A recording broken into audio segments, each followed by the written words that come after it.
bueno, yo como les mostré de manera práctica en clase, habían dos software que entregaban respuestas distintas para una misma antiderivada, ¿ya? De la función tangente por secante al cuadrado. Y ahí les mostré dos programas distintos, respetables, que daban respuestas distintas. Y quedamos en averiguar por qué ambas respuestas eran correctas, ¿ya? No sé si alguien logró averiguar eso, para darse cuenta cuál era el argumento, digamos, para afirmar que ambas respuestas eran correctas.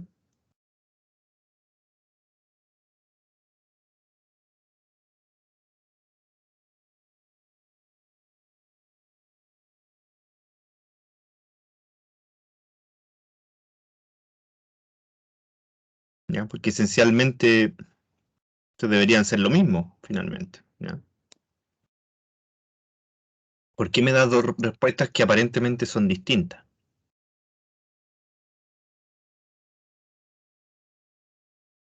¿Y si graficamos estas funciones para ver si son la misma o no? Veamos, ¿dónde tengo un... Buscamos en el GeoGebra, ¿no? ¿Ya? Graficador que sea ahí como facilito de utilizar. No van a estar metiendo código en nada. Un medio de la secante al cuadrado era una, ¿cierto?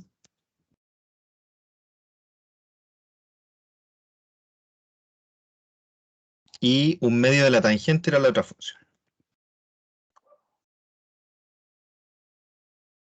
Tangente al cuadrado, por supuesto. No son iguales. Está claro que no son iguales, ¿cierto? Sus gráficas son distintas. ¿Ya?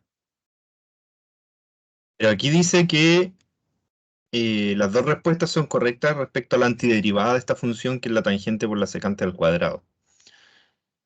¿Cuál es la razón de que hayan dos respuestas correctas para una misma antiderivada? ¿Alguien sabe la respuesta de eso?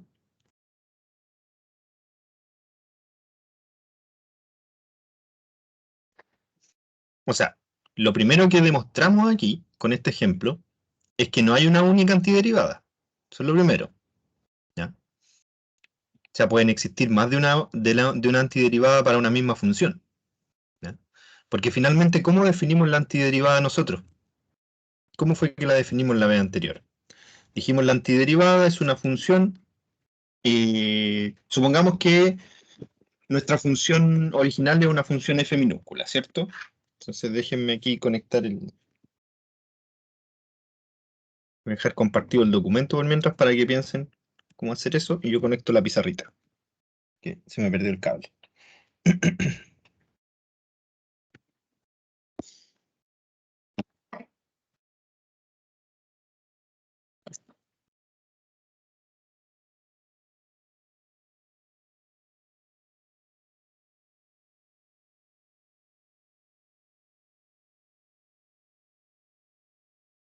Entonces nosotros teníamos una función original, pongámosle f minúscula, ¿ya? Y decíamos que la antiderivada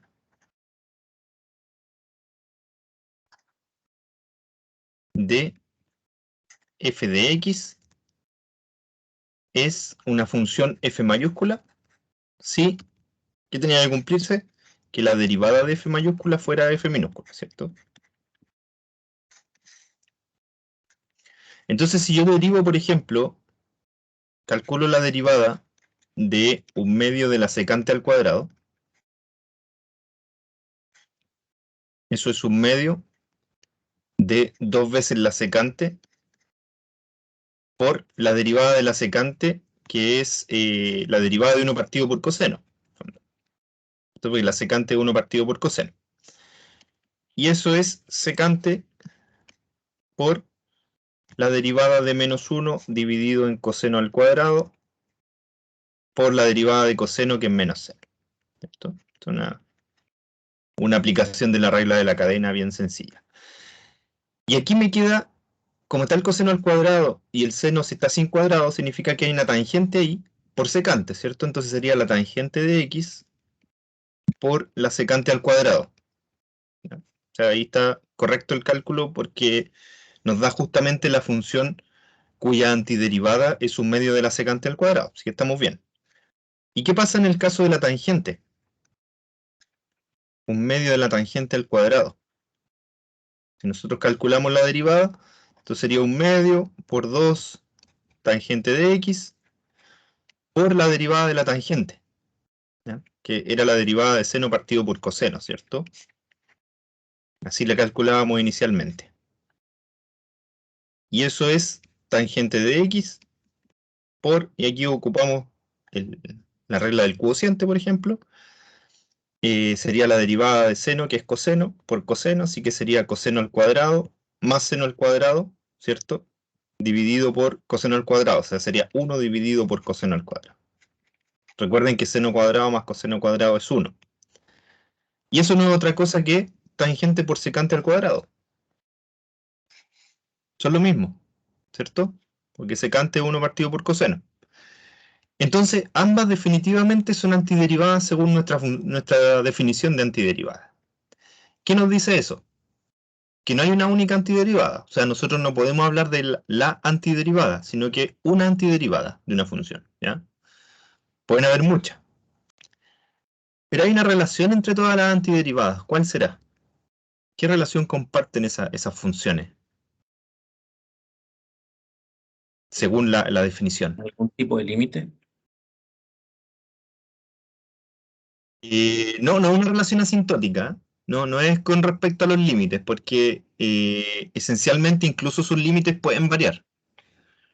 Podrían ser distintos en algunos casos. Hay una relación mucho más geométrica y algebraica respecto a los límites, porque, por ejemplo, para hacer ese análisis, por ejemplo, f de x, f1 le vamos a poner, y f2, ambas son antiderivadas de la función 1, ¿cierto? Porque si yo las derivo, obtengo el 1. Pero los límites en cualquier punto de acumulación son distintos, ¿ya? Entonces, la relación no es asintótica, tiene que ver con otra cosa.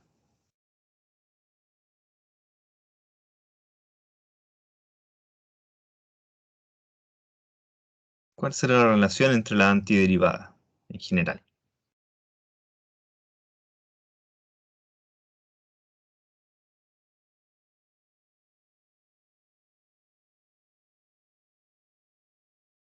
Veamos. Supongamos en general que f y g son antiderivadas de una función f. Ya, esto es súper en general, ya no estoy considerando ningún ejemplo particular. ¿Ya? Pongámosle aquí en general, ¿ya? Para que no piensen que estoy considerando algún ejemplo. Son ambas antiderivadas de f, ¿cierto? Restémoslas, a ver si obtenemos alguna relación entre esas dos. Si yo hago la resta de las dos, ¿qué es lo que yo sé? Ambas son antiderivadas de f, por lo tanto yo sé que la derivada de f mayúscula es f minúscula y la derivada de g mayúscula también es f minúscula, por definición, ¿cierto? Porque ambas son antiderivadas. Entonces, si yo calculo la derivada de la diferencia, ustedes saben que la derivada es un operador lineal, por lo tanto puedo separar la diferencia, eso va a ser f' menos g', ¿cierto? Pero ambos son iguales a f, por lo tanto esta diferencia es cero, ¿ya? Entonces, tenemos una función, la voy a marcar con rojo, esta función, completita, la resta, cuya derivada es cero. ¿Qué puedo decir de una función cuya derivada es cero? Que su valor es una constante. Exactamente. Entonces su valor es una constante. Entonces la diferencia entre las antiderivadas es una constante.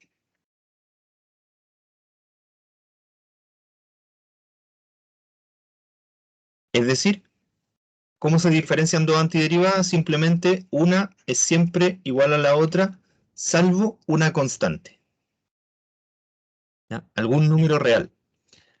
Entonces nosotros deberíamos esperar que eso pasara con nuestro ejemplo.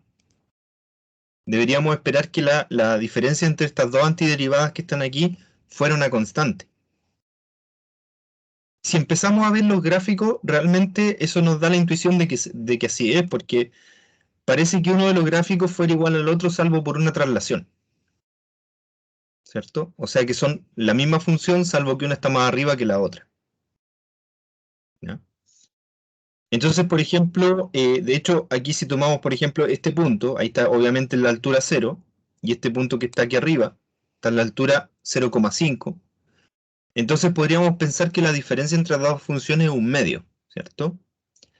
Es decir, que si yo le sumo un medio a la función con la tangente, debería dar exactamente la función con la secante al cuadrado. Pero la trigonometría nos dice que así es, de hecho. O sea, si yo sumo, por ejemplo, aquí pongo un medio de la tangente al cuadrado de x y le sumo un medio, eso es un medio, voy a factorizar, de la tangente al cuadrado de x más 1. Y eso es un medio de, bueno, la tangente al cuadrado es seno cuadrado, perdón, dividido por el coseno al cuadrado, ¿cierto? Eso según las identidades trigonométricas más básicas.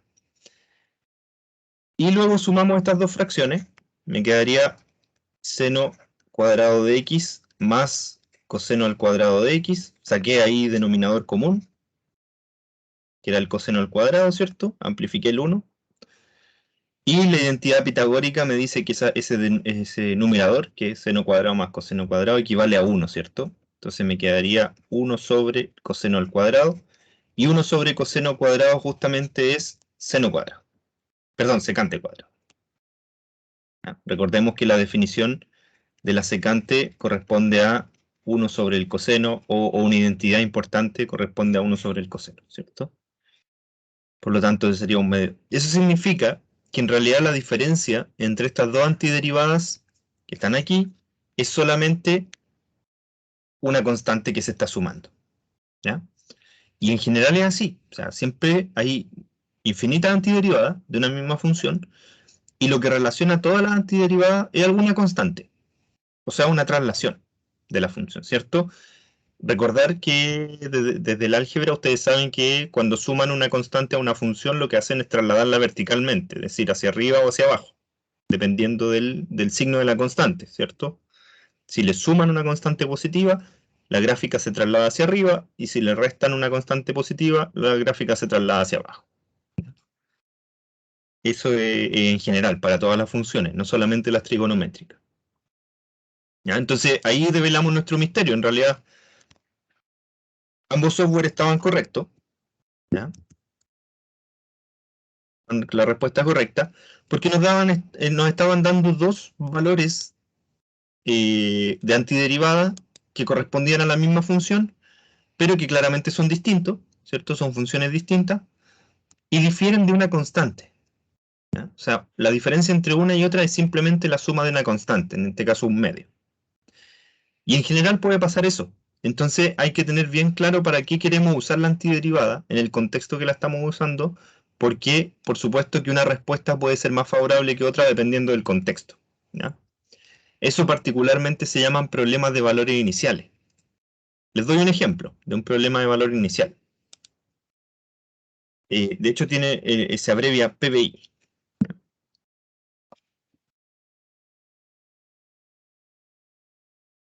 En ciencia en general, ¿ya? PBI.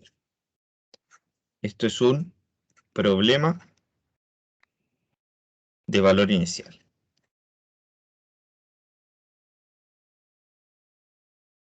Por ejemplo, si estamos estudiando la velocidad de un objeto, supongamos que esa velocidad se comporta como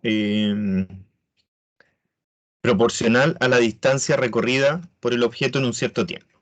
Entonces, voy a ponerle ahí v como una función.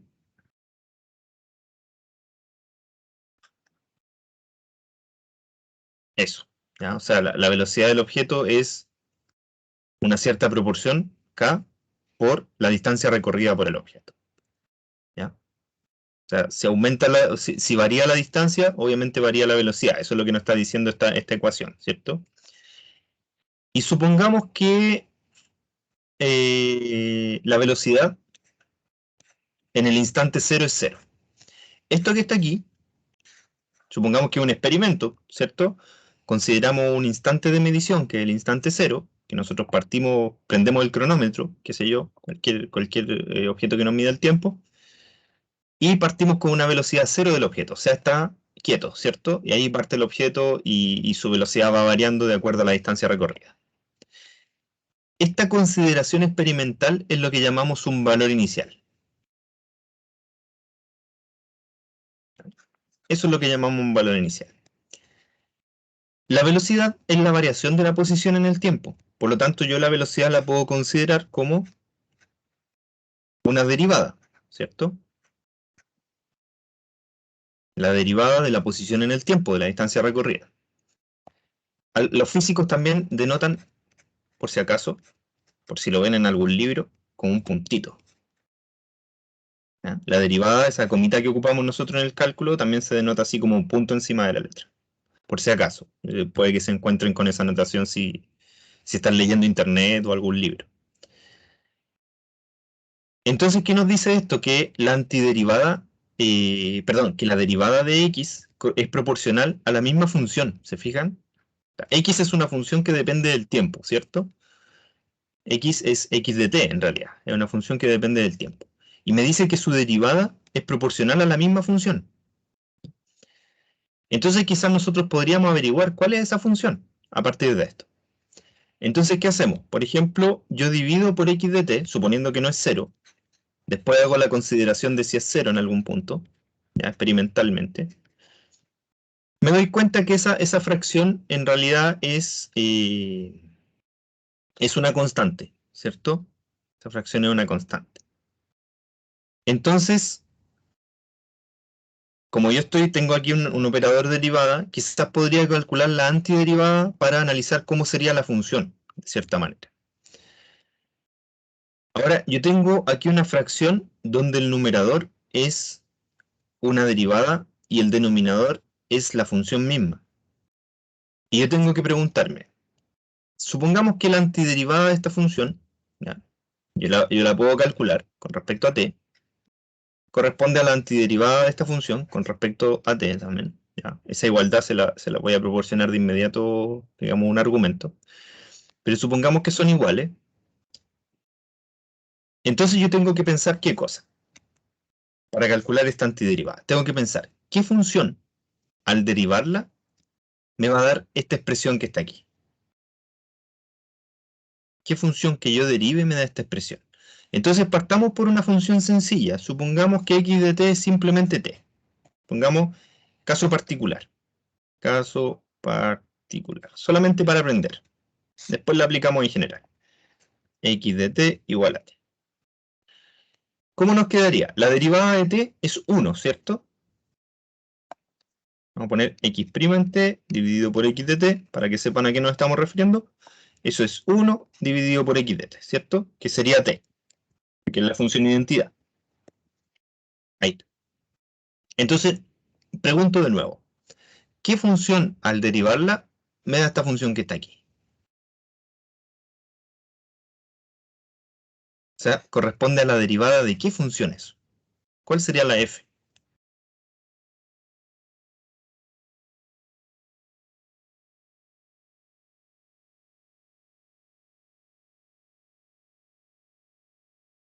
¿Cuál es la función cuya derivada es 1 partido por la variable?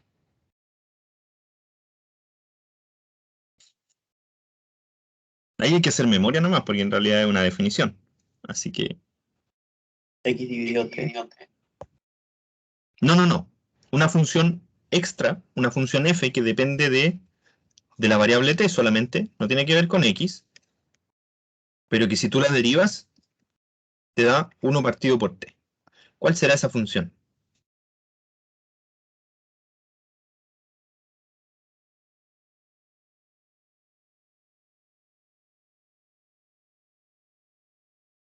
Hay que acordar nuestras clases de cálculo diferencial. Había una función cuya derivada, que es una función, digamos, destacable, cuya derivada era 1 partido por la variable.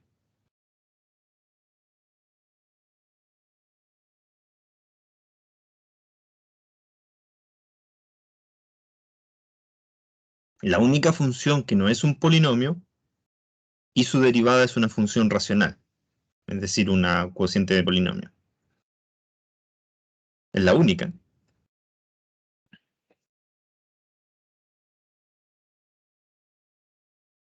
¿Se acuerdan o no?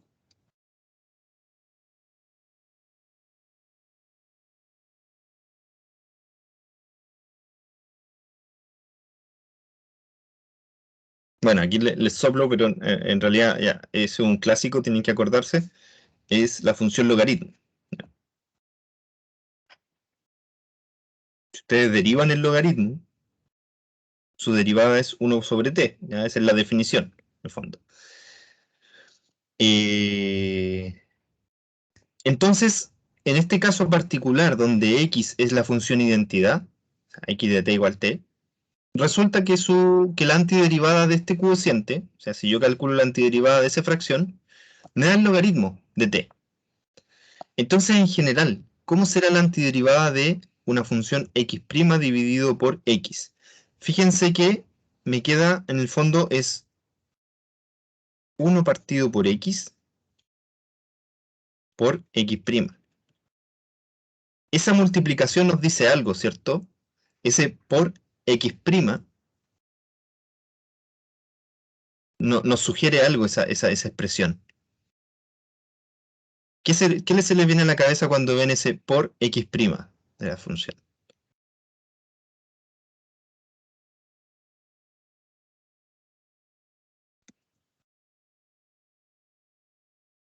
¿Qué propiedad de derivada ahí pueden visualizar cuando Una aparece cadena. esa? Claro, es una cadena, ¿ya? Donde la primera parte es la derivada de la función inicial, o sea, la función externa, ¿cierto? Y la segunda parte es la derivada de la función interna. O sea que esto que está aquí no es otra cosa que la derivada de logaritmo natural de, porque es 1 partido por x de t, y listo. ¿Se fijan? Esa parte que está ahí, esa parte que está dentro del paréntesis, no es otra cosa que la derivada de la compuesta entre el logaritmo natural y la función x de t. ¿Por qué? Porque la derivada del logaritmo natural es 1 dividido por la variable, que en este caso es la función que está ahí. Y eso lo multiplicamos por la derivada de la función interna, que en este caso es x, ¿cierto? Y fíjense lo que nos quedó aquí.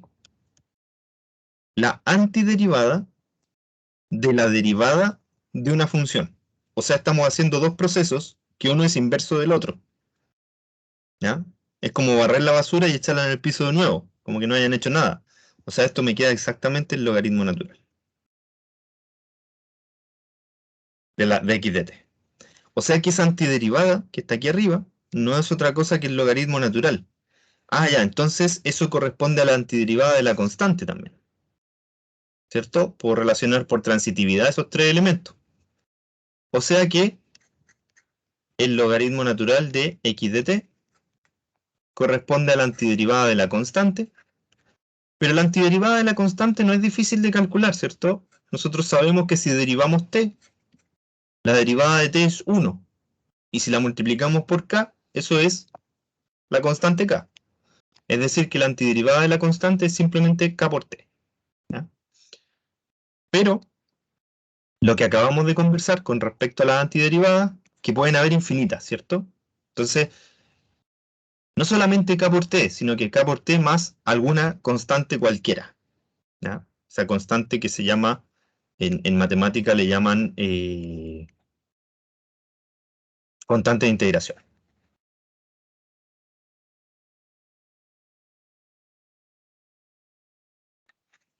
Ese es el nombre que recibe esa constante, ¿ya? La constante de integración. Entonces, nosotros sabemos despejar una ecuación logarítmica, ¿ya? Eso lo aprendimos en álgebra. O sea que x de t es igual a e elevado a toda esa expresión que está al lado derecho. K por T más C, ¿cierto? O sea que la función x de t es e elevado a K por T por e elevado a C, y como C es una constante cualquiera, es un número real, arbitrario, yo lo puedo escribir como otra constante, pongámosle C1. C1 va a ser e elevado a C, que es un valor constante, ¿cierto?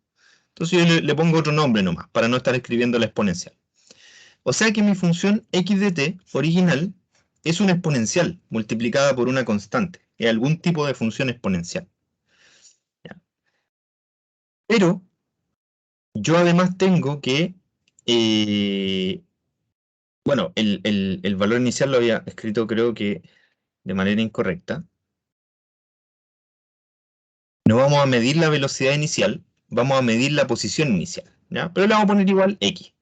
Perdón, le vamos a poner igual 0. Supongamos que la posición inicial es 0 porque nosotros estamos midiendo el movimiento de algún objeto y decimos que en el tiempo 0 no ha recorrido ninguna distancia. Por lo tanto, el valor inicial es 0. ¿Ya? Entonces tiene bastante sentido, ¿cierto? Todavía no avanza nuestro autito, nuestro móvil. Por lo tanto, tiene un valor 0 en el 0. Ese es nuestro valor inicial. Y si nosotros lo contrastamos con nuestra respuesta, ¿ya?, de la posición en general, sabemos que x en 0 es 0, ¿cierto? Entonces, ahí se me apretó el mouse, disculpen. Muy cerca del dedo pulgar el botoncito, entonces se aprieta. Problema de dedos gordos, como dicen. Entonces, x en 0 sería c1 por e elevado a k por 0. Eso es 0. Eso es lo que me está diciendo. Por lo tanto, c1, ¿cuánto tiene que valer?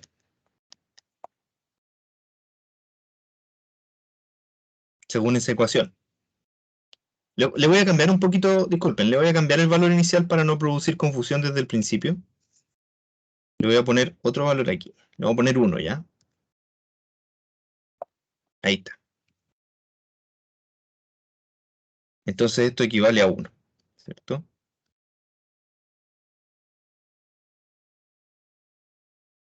Si no voy a causar confusión desde el principio. Supongamos que partimos en 1 metro desde el origen del experimento, ¿ya? Supongamos que está medido en metros. Entonces, en el tiempo inicial, el objeto está a 1 metro desde el origen, desde el punto de referencia. Entonces, esta solución que obtuve aquí en un tiempo 0 es 1. Por lo tanto, bueno, e elevado a 0 ustedes saben que es 1, por lo tanto C1 es igual a 1, ¿cierto?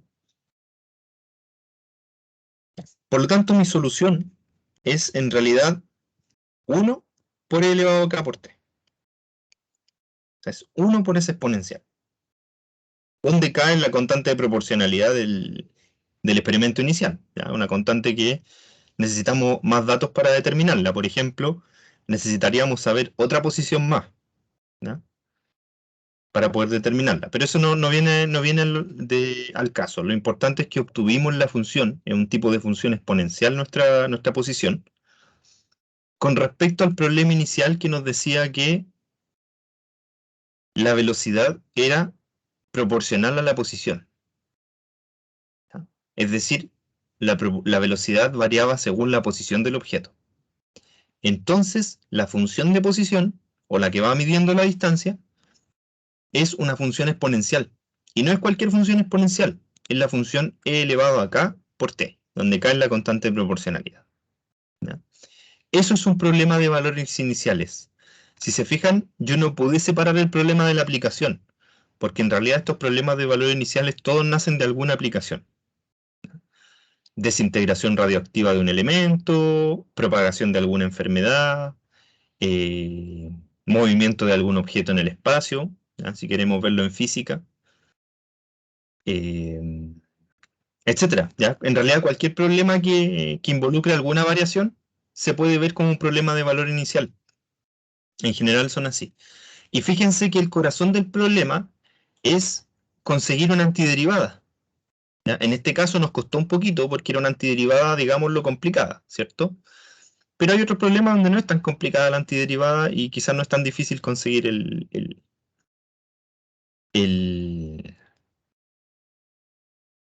el valor, digamos, o la función que corresponde a la antiderivada.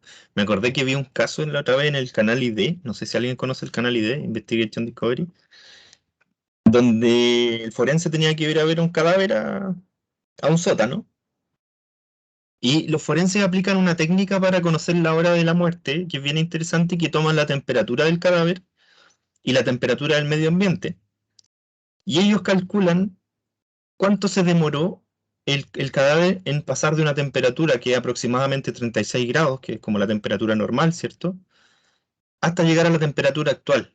Y con eso toman el tiempo de la muerte. ¿Ya? Así pueden estimar la hora de la muerte con un simple experimento de termómetro, digamos. El tema es que este cadáver tenía un problema y era que se había podrido porque la temperatura del subterráneo era demasiado. ¿Ya? Estaba muy caluroso. Y al final tuvo que recurrir el forense a que le habían salido unos bichitos, unas larvas al cadáver, y él tuvo que recurrir a biología un poquito y ver cuánto se demoran en eclosionar las larvas. ¿Ya? Y ahí pudo estimar una hora más o menos de la muerte. Fue bien interesante el caso porque pasó de una técnica, digamos, tradicional a algo que tuvo que improvisar prácticamente, y le preguntó a una colega que era especialista en biología y de hecho era entomóloga, cuánto se demoraban en eclosionar esas larvas que le habían salido al cadáver. Todos esos, tanto el problema de la temperatura del cadáver como el problema de la eclosión de las larvas, son problemas de variaciones, ¿ya? Y todas se pueden calcular mediante problemas de valores iniciales, o sea, mediante antiderivadas. Yo después les voy a dar un problema práctico ahí con respecto a ciencia forense que les puede interesar para medir la hora de la muerte de una cierta persona. Pero el corazón del problema siempre es saber cómo calcular una antiderivada finalmente, ¿ya? Por supuesto que existen tablas de algunas más clásicas, pero hay otras que hay que improvisar. Entonces no siempre están muy claras. Eso resuelve nuestro problema de la evaluación.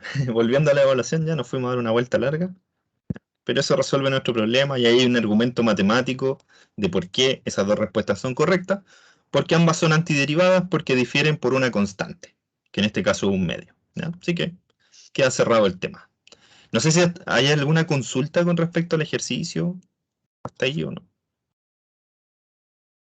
Algo que no haya quedado muy claro.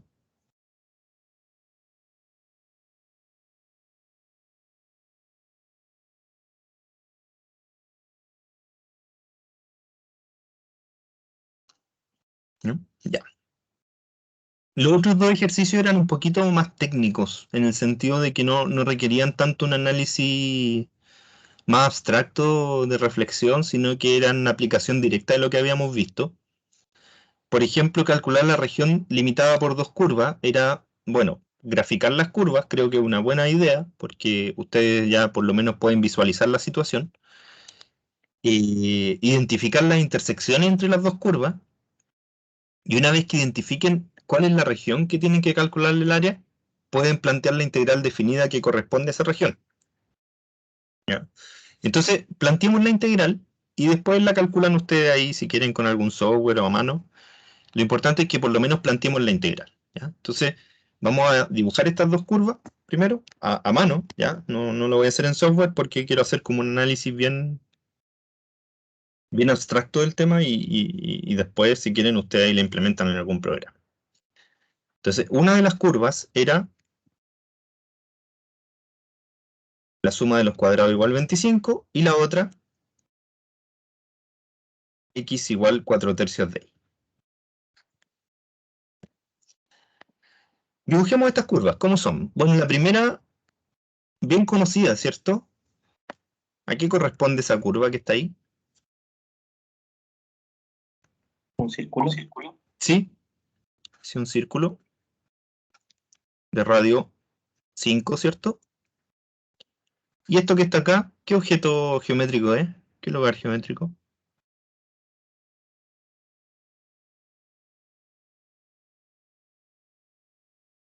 Una recta. Es una recta. Gracias. Eso es. Entonces dibujemos un círculo y una recta. en nuestro eje cartesiano. Dibujo el origen porque yo sé que este círculo, esta circunferencia que está aquí, está centrado en el origen.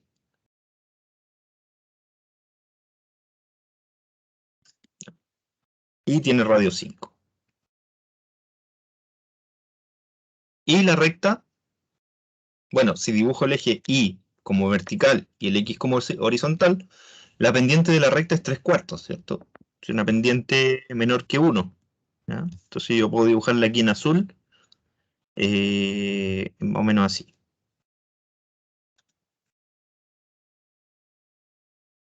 ¿Ya? Dice CR la región del plano limitada por esas curvas. Entonces aquí hay una pequeña ambigüedad en cuál es la región, ¿cierto? ¿Cuál es la región que vamos a considerar? ¿Podría ser esa? ¿O podría ser esa?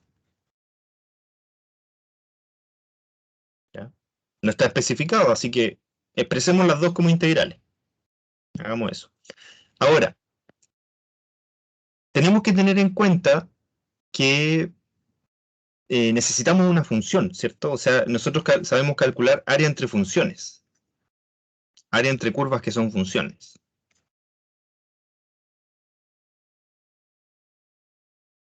Y a priori, este objeto que está aquí arriba, esta circunferencia que estoy marcando en rojo, no es una función. Tiene implícitas muchas funciones, pero no es una función. Entonces tenemos que elegir cualquiera de las dos funciones. Puede ser la que está arriba, que sería la semicircunferencia, o la que está abajo, que voy a dibujar en verde. Hay que elegir ahí cuál de las dos queremos nosotros. Profe, ¿Sí? pero como la recta no tiene traslaciones, pasa por cero. Claro, Entonces, justamente. es un diámetro de la circunferencia. Sí, Entonces, las dos áreas son iguales, ¿no? sí, correcto. Pero a lo que voy yo es que el cálculo del área entre las curvas eh, se me fue la idea. Estaba pensando, ya, que nosotros estamos trabajando con área entre curvas que son funciones. Entonces, vamos a elegir área entre funciones o simplemente área entre curvas. ¿Ya? Como dices tú, claro, si nosotros queremos calcular el área entre estas dos curvas, no viéndolas como funciones, sino que como curvas en general, sería la mitad del área una circunferencia, ¿cierto? Entonces sería pi por el radio al cuadrado dividido en 2, ¿ya? Que sería como el área del círculo, ¿cierto? Pero si queremos verlo como funciones, ¿ya? Mediante una integración definida, tendríamos que definir cuáles son las funciones. ¿Cuáles son las funciones involucradas? Entonces necesitamos una f y una g. Nuestra g va a ser la recta, ¿ya? 3/4 de x, pongámoslo. Esa es nuestra función g. ¿Y la función f cuál va a ser? No podemos escoger toda la circunferencia porque ya sabemos que no es una función. Entonces necesitamos parte de la circunferencia, ya sea la parte superior o la parte inferior. Y ahí vamos a definir el área que nosotros necesitamos calcular. Entonces voy a redibujar esto. Un poquito para que podamos definir nuestra área finalmente.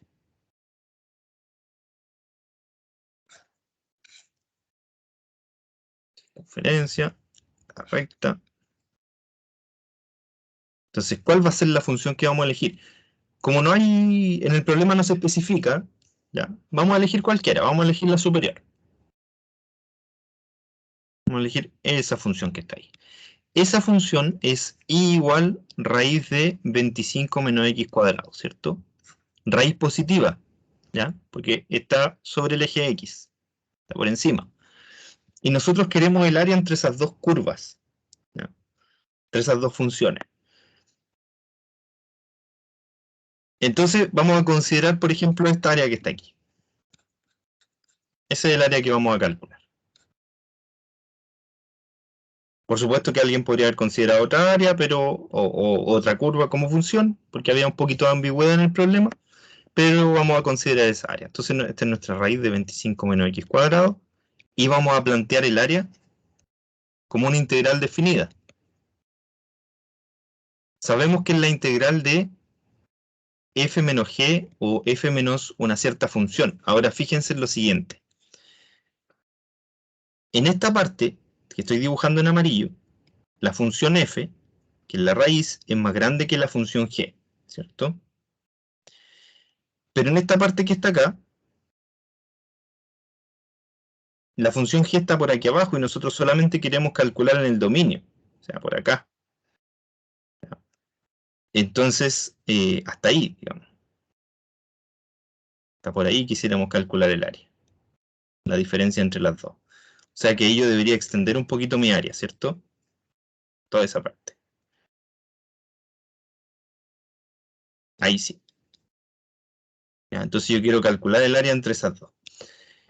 Entonces tengo que identificar ese punto que está ahí, que es un límite de integración, y tengo que identificar el otro puntito que está aquí arriba. Ese otro límite. El primer punto no es problema porque es simplemente el radio de la circunferencia, que es 5, pero negativo. ¿Cierto? Esa distancia del radio de la circunferencia. Pero el segundo punto puede ser un poquito más complicado porque es la intersección entre la curva y nuestra función circunferencia. O sea, la función que está aquí.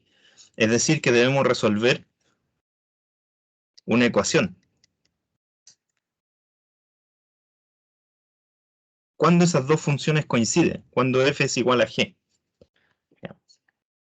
Bueno, esa es una ecuación que es cuadrática, ¿cierto? Me quedaría 25 menos x cuadrado igual a 9/16 de x cuadrado.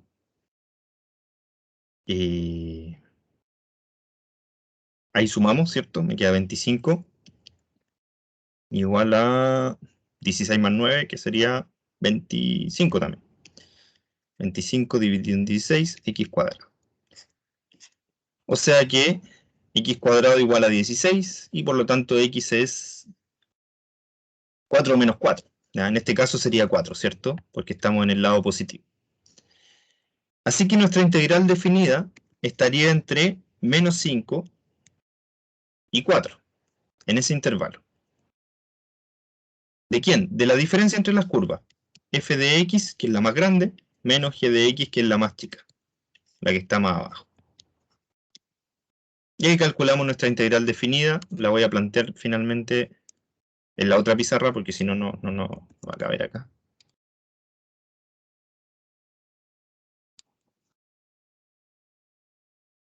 Y ahí ustedes la calculan. Sería entre menos 5 y 4 de f, que es la raíz, menos g, que es 3/4 de x. Esa integral definida. ¿Ya? Tenemos que ver un método para calcular esa integral. Entonces dejémosla ahí por mientras. Dejémosla planteada así. Así que eso en realidad era más que nada la complicación de calcular áreas entre curvas es definir los límites de integración. Aquí estaba un poquito ambiguo el problema, ¿ya? Porque había que definir cuál era el área en realidad. Y una vez definida había que plantear la integral, pero en general vamos a definir bien esas situaciones, ¿ya? Para que no haya tanta ambigüedad. El otro problema era un problema súper técnico de aproximación. En el fondo era comparar tipos de aproximaciones. Pero yo les advierto algo antes. Que una aproximación resulte mejor que otra, no significa que en general una es mejor que otra, ¿ya?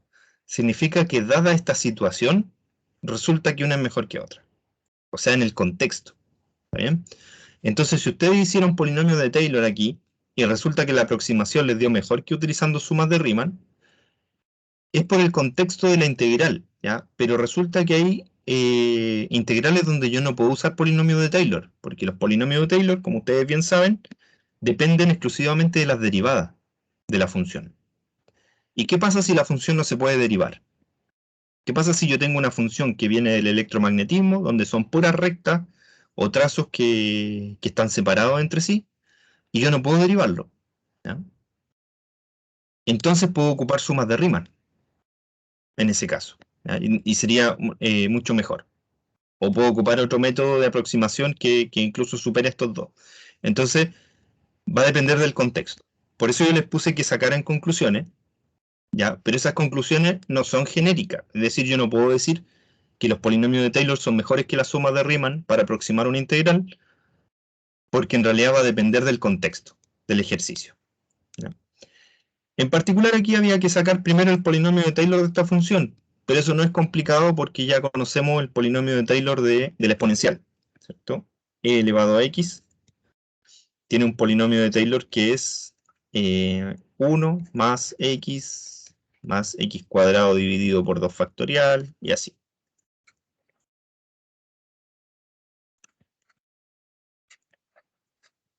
Es el polinomio de Taylor de la función exponencial, ¿cierto? Y ahí me fui a otra pizarrita. ¿Ahí dónde estaba rayando? Aquí está la función, pero ya. Como que se me desordenaron las pizarras un poco, voy a tener que organizarlas, porque aquí está ese ejercicio, y aquí estábamos tratando el otro problema de valor inicial, entonces se van a mezclar. Voy a dejar este al final. Este también al final. Y ese es el último problema que estamos tratando. Y ahí sí. Hay que quede en orden la pizarra, pues si no va a quedar ahí una mezcla. Entonces, ¿cuál será e elevado a menos x cuadrado? Simplemente reemplazamos menos x cuadrado en nuestro polinomio, me quedaría así. Entonces ahí obviamente yo voy a sacar este símbolo, dejar así. Después me queda, en vez de x menos x cuadrado, quedaría positivo, porque está al cuadrado, o sea, me quedaría a la cuarta. Después, al cuadrado y al cubo sería elevado a 6, ¿cierto? Negativo. Y así. Al final me queda menos 1 elevado a n por x elevado a 2n, porque está al cuadrado y a la n, ¿cierto? Dividido por n factorial. Entonces ahí tenemos un polinomio de Taylor para esta función. Y nosotros queremos aproximar la integral entre 0 y 1 de esa función mediante polinomio de Taylor de grado 3. Entonces, vamos a aproximar nuestra integral.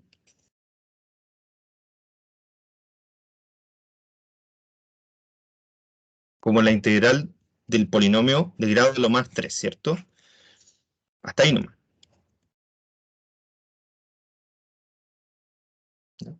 Porque el otro ya sería grado 4, ¿cierto? No nos podemos pasar para allá, hasta grado 3.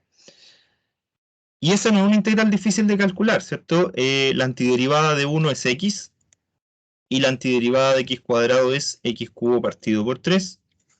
Aplicamos el teorema fundamental del cálculo, y simplemente evaluamos la antiderivada y la restamos, ¿ya? O sea, por ejemplo, evaluada en 1 me quedaría 1 menos 1/3, y evaluada en 0 sería 0 menos 0/3,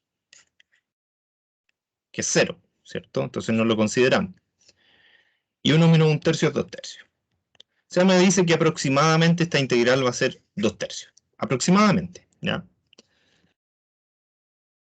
En el otro caso, dice, haga una suma de Riemann inferior con n igual 5 subintervalos. Entonces, primero, ¿esta función será creciente o decreciente?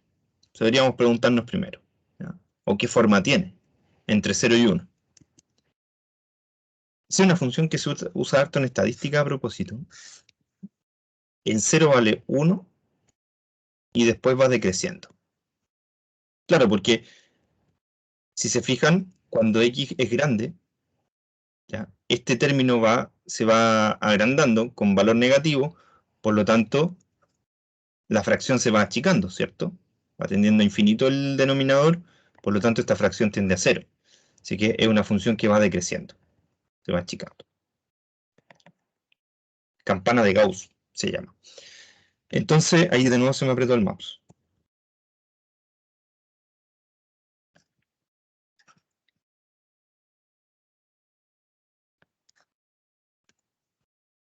Entonces es una función decreciente. Esta es una función que va disminuyendo y nosotros queremos calcular, o aproximar en realidad, el área bajo la curva entre 0 y 1. Esa área que está ahí. Entonces lo que vamos a hacer es suma de Riemann. Nos dicen con 5 subintervalos. O sea, lo vamos a dividir en 5 partes, ¿cierto? 1, 2, 3, 4, 5. Ahí están. ¿Ya? Y vamos a calcular una suma inferior. Significa que los rectángulos van por abajo. O sea, todos estos rectángulos que dibujamos en la suma de Riemann van por abajo de la curva.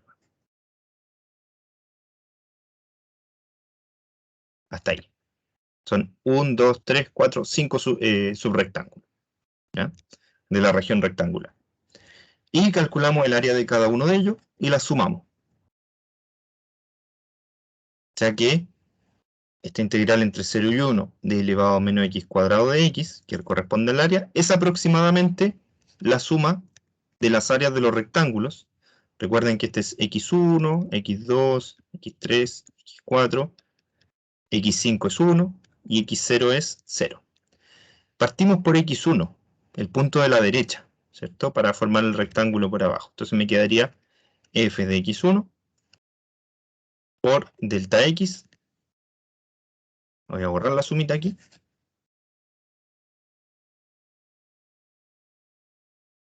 Más f de x2 por delta x, más f de x3 por delta x, f de x4 y f de x5.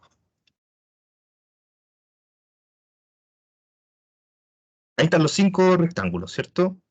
El área de cada uno de ellos. ¿Cuánto es delta x? Delta x es la medida de cada subintervalo.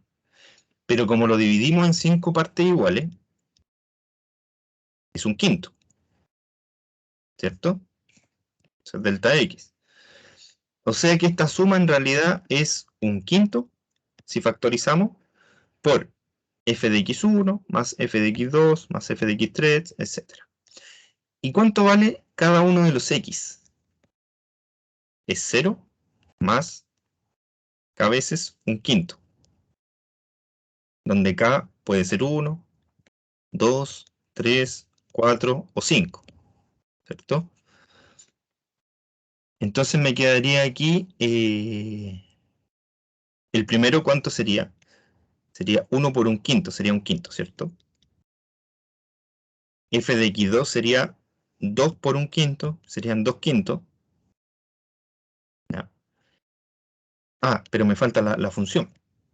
Hay que ponerle f de un quinto más f de 2 quintos. Y así.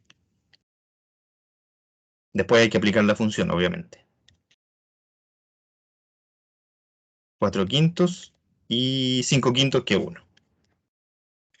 Hay que hacer esa suma de las imágenes y luego la multiplicamos por un quinto y me va a dar la aproximación. ¿Ya?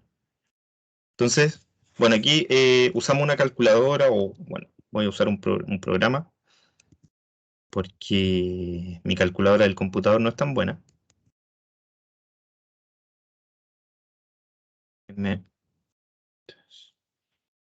Cualquier software nos sirve en realidad, si es un cálculo de un exponencial nomás. Y las buenas calculadoras también traen el botón de la exponencial, ¿ya? Calculadora científica. Entonces, por ejemplo, nosotros queremos saber cuál es la exponencial.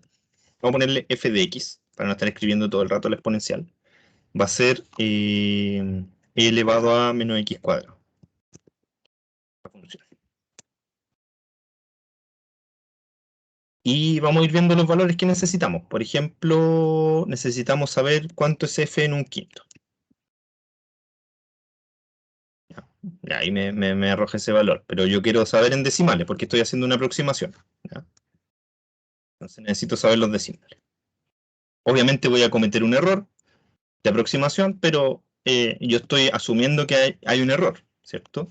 En este tema. Entonces voy a tomar decimales hasta ahí nomás.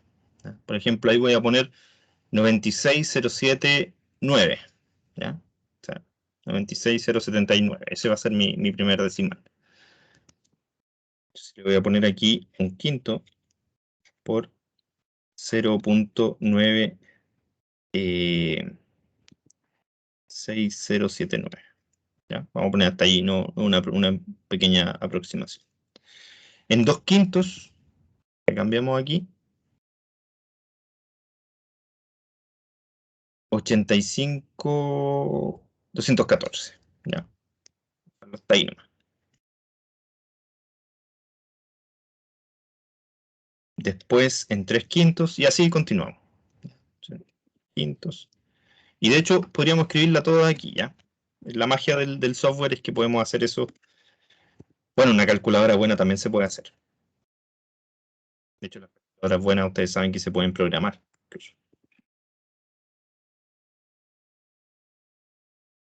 Pongámosle f de 4/5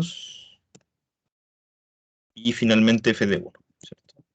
Y obtenemos todos los valores que necesitamos de una vez. Es 3.40, ahí voy a llegar hasta el 578. ¿Ya? 3,40,578. Entonces así me ahorro de escribir todos los decimales y después subir.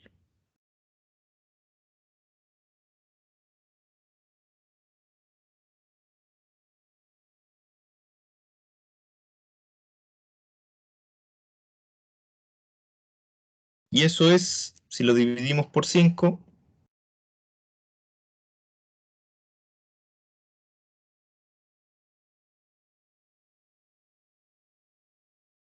vamos a llegar hasta ahí y le vamos a poner un 6 ahí. ¿Ya? 6 sería 0.68116. Hasta ahí nomás. Vamos a hacer una pequeña aproximación de la mantisa. Eso es más o menos. Y nosotros habíamos obtenido antes que era 2/3, según nuestra aproximación por Taylor. Y 2/3 en decimales, ¿cuánto es?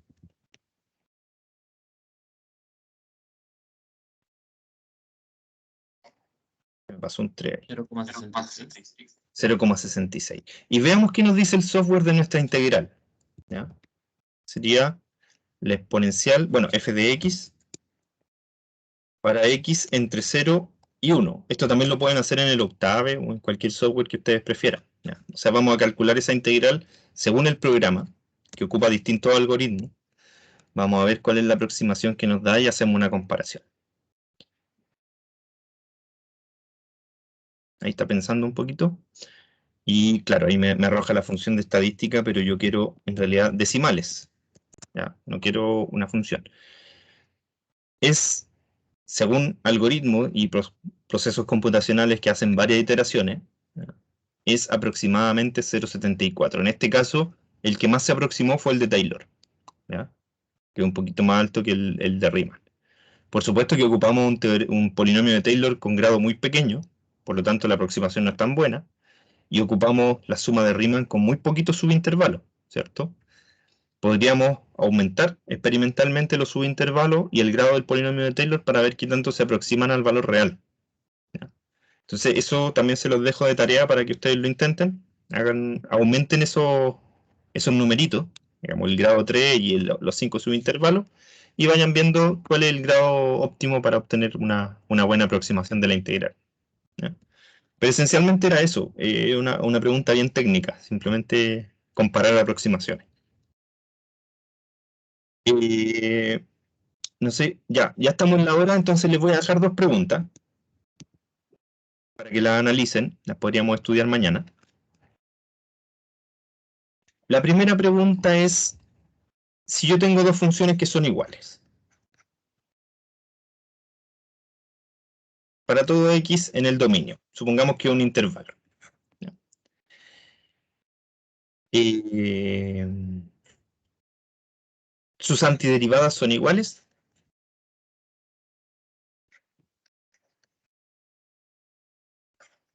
¿Y por qué?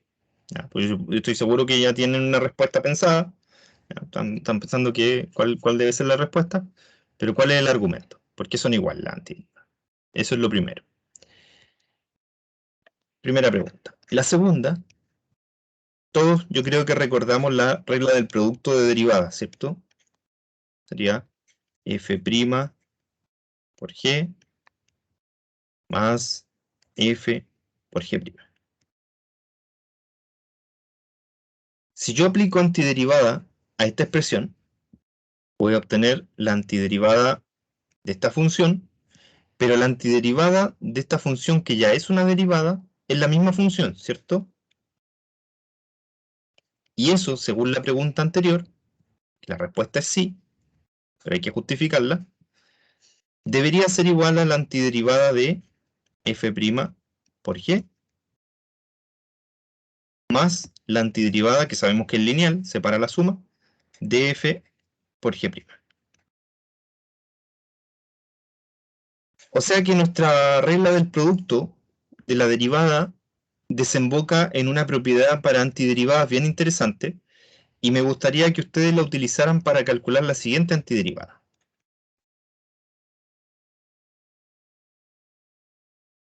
Así a manito, la pueden hacer en un software para comparar, pero hagan la mano, ¿ya? Utilizando esta propiedad del producto. Entonces, ¿qué tienen que hacer? Escoger cuál va a ser la función f y cuál va a ser la función g, finalmente. ¿Ya? Aquí fíjense que aquí hay una multiplicación, x por elevado a x. Entonces, ¿cuál va a ser la función f? ¿Cuál va a ser la función g?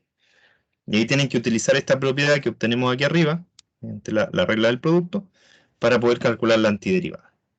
Esa es la segunda pregunta que les dejo. Pueden trabajarla ahora y mañana la podríamos responder, ¿ya? Podríamos ver a ver cómo les fue, si pudieron calcular eso o no. ¿Ya? Esto es un método clásico. La regla de la cadena también desemboca en una propiedad de antiderivadas bien interesante que vamos a analizar mañana sin duda. Y vamos a ver distintos aspectos de esa propiedad. Pero me gustaría que pensaran esta por hoy, ¿ya? No sé si queda alguna duda hasta ahí. Vamos a terminar el ejercicio de la semicircunferencia y la recta. ¿Del área? Sí, que dijo que le íbamos a ver después y no la vimos. Sí, mañana. Mañana, porque quiero ver esa otra regla de la sustitución primero. Y ahí la analizamos, ¿sí? Porque es un buen ejemplo para lo que vamos a ver mañana. Entonces quiero aprovecharlo. Entonces pongamos aquí, pendiente. Lo vamos a utilizar de ejemplo. Pendiente, próxima clase.